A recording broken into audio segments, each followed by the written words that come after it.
Good morning, good morning. I am burning midnight oil once again. But I said, let me check in on my bins. See how dirty they look right now. I'm trying to battle some fruit flies, so I use some diatomaceous earth. Sprinkle it in there, close it down, and for the most part, I think it helped with something.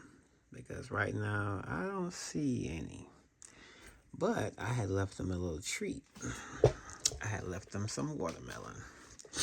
So, on this check-in, we're going to see what they doing with this watermelon. Because as you see, they've been eating. You see those depressions? Yeah, you can tell when food has been devoured. Pretty much leaves a little sinkhole. So, let's lift this plastic. And if I have never said it, I'm going to say it in hell. I love using this plastic. So, look at there, look at there.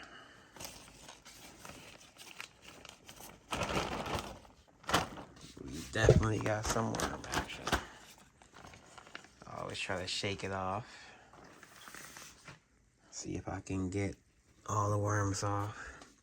So look at that. Look at all them castings. Let's get the light closer down here. We're gonna put the light right there.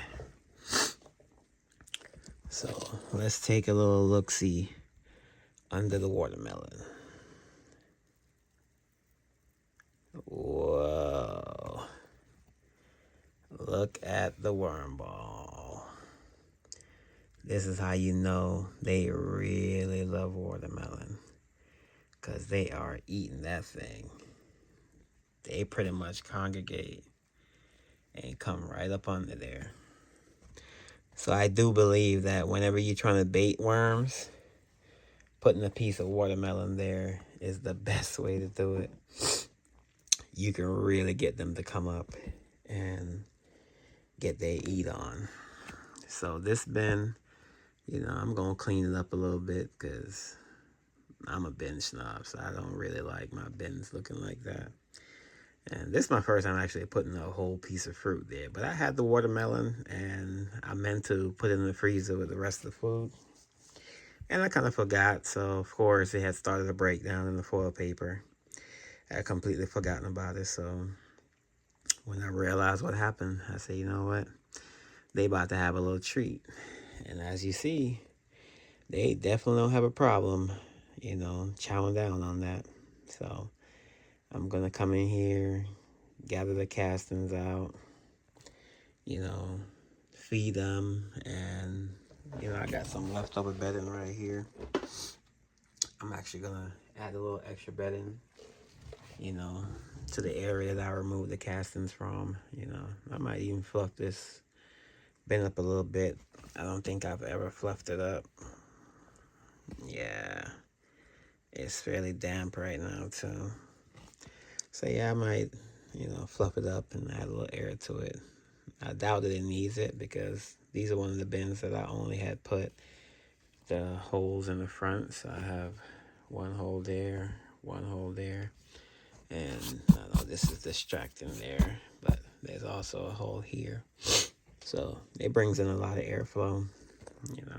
As you see, there's a hole over there, and there's also one right here. So total of 5 holes. So this bin gets a lot of air, but keeping the plastic on there definitely keep things fairly moist. So even these castings I'm about to try to get, they're not that moist, but as you see, they'll clump but then fall apart. So technically I can get, a lot of that out and get some new bedding in there and let them go back to work. So I just wanted to do a quick check-in because I just got done with my African night crawlers. I have a few bins of them now. I think I have, 3 bins? Total of about 6 pounds of African night crawlers. So I was tending to them, giving them some more bedding, giving them some food, really trying to help them to settle in because they are the newest to the party. And actually, I got a bin of Europeans too. So I got 3 pounds of Europeans up there, pure Europeans. So I got this bin, I have that bin. I started labeling them. That's Uncle Jim's second order, 6 pounds. That's bin 2. So this is how I'm kind of keeping track of where the worms came from. Just out of curiosity, I want to see how they perform and just if they're different, since they did come from different suppliers. It's like, why not see if it does make a difference? And, yeah, I'm definitely tired. So, this bin design with the 3 holes in the front, 2 on either side, I've been really testing it out. And I think I might stick with this design here and, use the 2-inch holes instead of the 1.25 inches, because I had cut it down, start making the holes a little smaller, because I don't want things to dry out too much, but I also want to let enough airflow in.